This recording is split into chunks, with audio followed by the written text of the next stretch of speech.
Gearcase. All right. Good morning, y'all. It's LA Appliance Guy heading into work. Got a GE washer in that was kind of a weird one to fix today. It has a squeak. Well, the customer come in, said it had a squeak, so I said, of course, clean the pulleys of oil and debris and put a new belt on. Still got a squeak. So we got a Gearcase to put in because it's not the motor and it's not the pulley or belt because they're tight, no deflection. So yeah, a Gearcase fix. He wants to fix it. About $300+ to put a Gearcase in. But let's get on this Gearcase. Enough running my goober. Let's do it.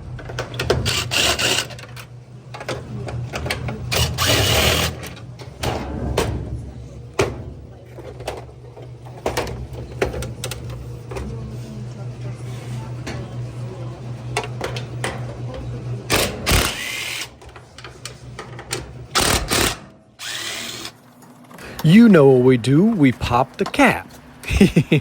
Take the top cap off and then we'll take the cap off the agitator. Dun dun! To remove the agitator, GE wants you to jam a screwdriver into it. Watch. Alright, there's the hole and there's the tallywhacker. Jam your Phillips in there. Yeah. No. That's the dumbest thing ever. Strap wrench.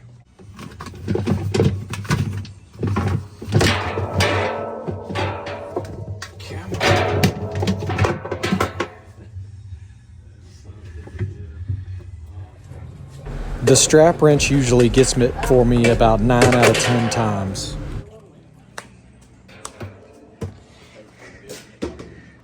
See, they want you to jam a Phillips in there. So dumb.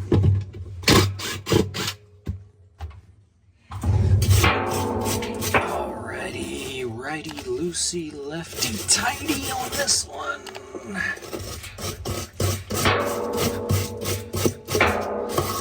Doo-doo. It's a 33, but I ain't got a 33. Where's my chisel? Where's my chisel? Where's my chisel?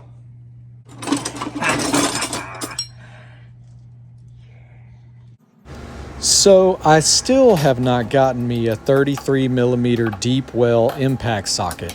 So we'll use our crescent wrench, and it's righty-loosey, lefty-tighty, reverse threaded. I beat on it a few times, but I usually like to scare it with my chisel because I will just give it a couple of whaps with the chisel and hammer and knock it right off. You do get a new nut when you get a new Gearcase, and it's very brittle. I mean, literally just 2 little hits and it'll crack it and you can pull it right off. But this one does end up breaking loose and it comes right off. Give the tub a little shimmy and it will pull right out. These don't get stuck like the Whirlpools do, usually. You gotta scare them sometimes with the caveman chisel. Yeah. Little grimy.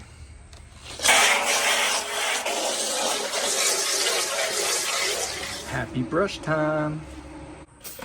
A little bit of degreaser.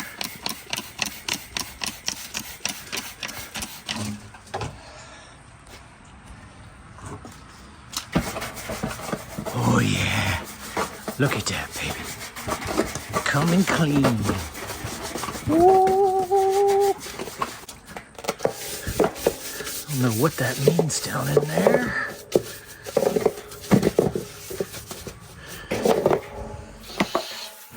I do have a pressure washer. It's sitting over there in the big Connex box, not hooked up. Now, what do I say, people? It's not perfect, it's better. I can see myself. Hey, LA. Oh, ho, ho. We get new hardware, new zippers, everything. Here we go. Triates, no deflection, brand new belt, old belt. All right, pump, mode shift, brackets. Mode shift. Bam.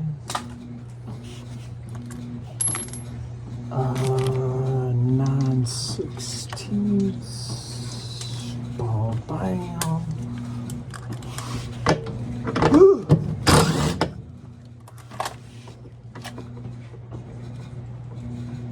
Yeah.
Back to 3/8.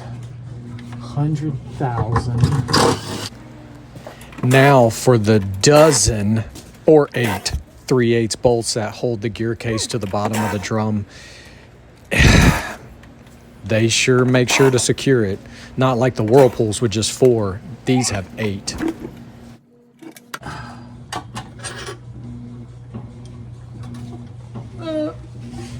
Yeah.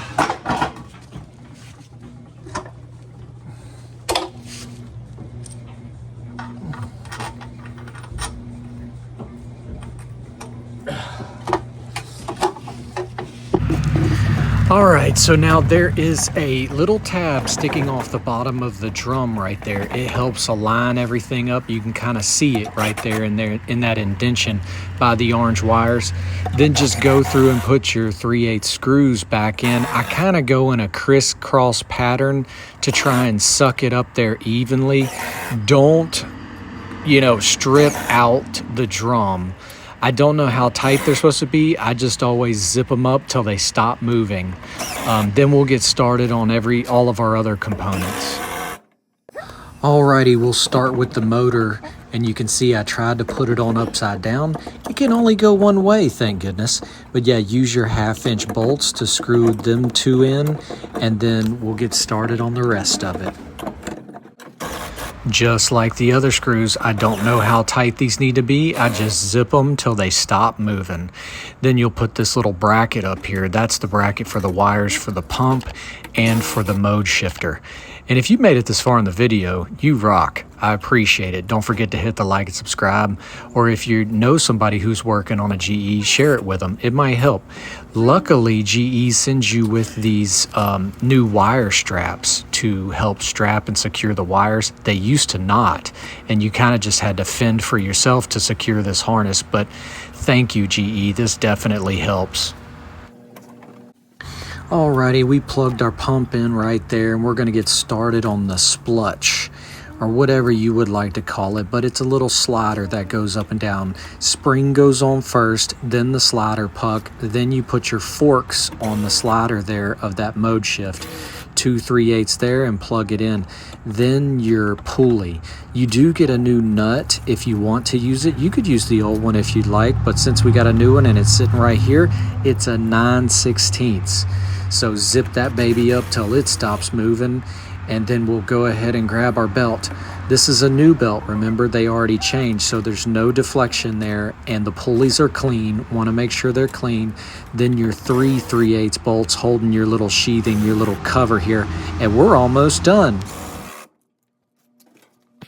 Nothing to it really. Quick, easy money. Guess what time it is? Sad brush time. Well, it's not really sad brush yet. Still happy brush. Woo-wee. Look at that doo-doo. Don't lose your top. Don't lose your top. Don't lose your top.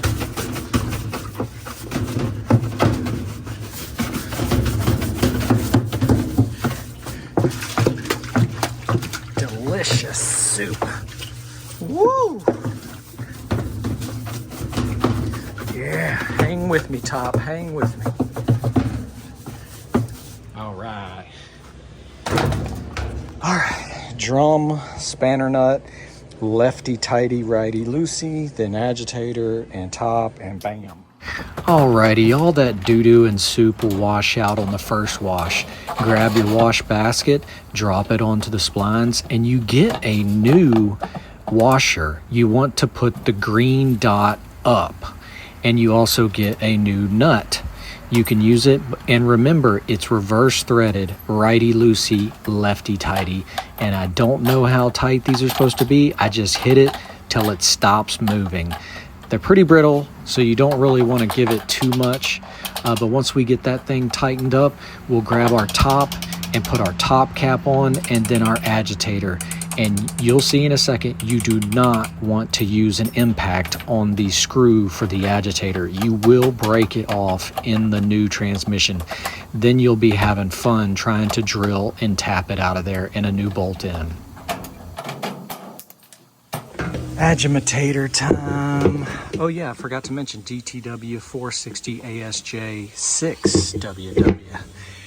Okay. Only by hand. Do not impact. You will break.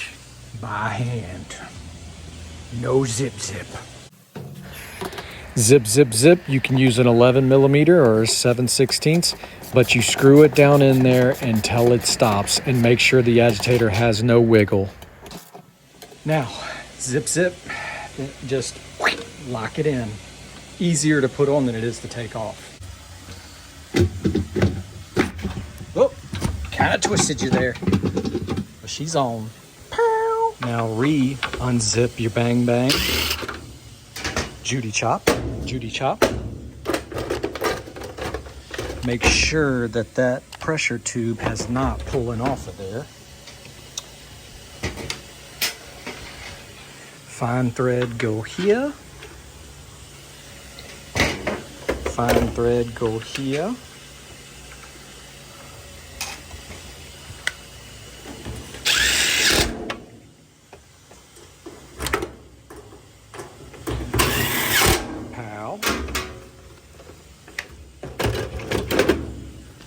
Chop, Judy chop. Coarse thread.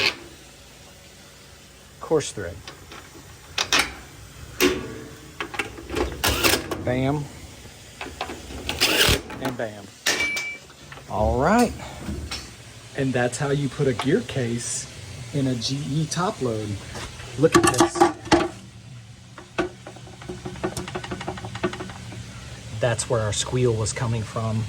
Greasy, trashed out bearing. But bam, let's see if there's any codes in it. We'll clear them and then run it, make sure they don't come back. Okay, to put it in diagnostic mode, hold start, go from 12 to 6 and release. You'll hear the click and then it'll go into flash mode. I got doo-doo all over me. Flash mode, 1 turn to spin is codes and we have no codes. If you did turn it 16, which is fill, and they're cleared. Okay, let's load her up. Start fresh. Lid switch jumperino, got our towels in there, and normal and large tap, no. Bam. See what she does. You always get a skeet to start. Happy brush is slowly turning into content or sad brush.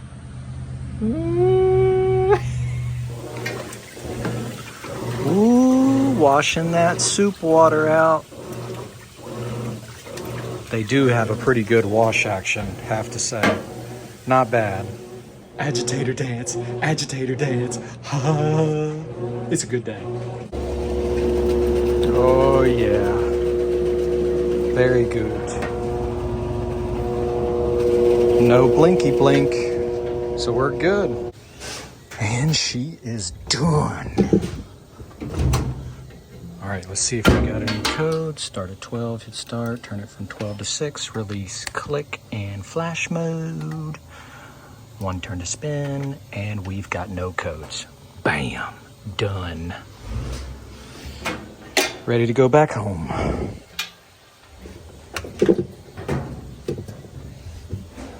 Oh, there's my orange peel. Sorry.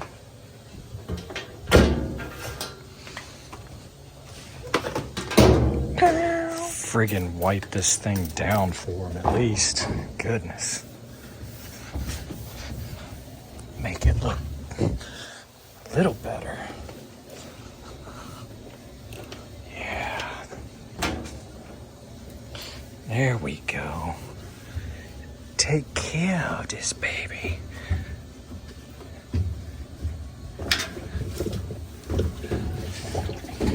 They won't even know I cleaned the drum, but I will know, and you. So I have plenty other GE videos on these of how to check the codes and run through diagnostic. There's your technical data sheet. It's usually over there on the side. This one is gone though. And I also have some pictures in my post section. Very simple diagnostic mode. You can check a few other videos out, or maybe I'll leave a link in the description. But yeah, we made it to the end of the video, and you know what that means. It's keyword time. You put the keyword in the comments, let everybody know you made it to the end of that video on this. And I wish I could have got a shot of the noise, but look at that tiny little bit of play in that bottom bearing. The keyword today is friggin' canary. It sounded like a bird chirping back here. Chirp, chirp. Freaking canary, freaking chirp. It was a chirper. But thank you guys for watching. Don't forget to hit the like and subscribe. See ya tomorrow. No more chirpy chirp. Nice and quiet. Thanks for watching. Have a great day.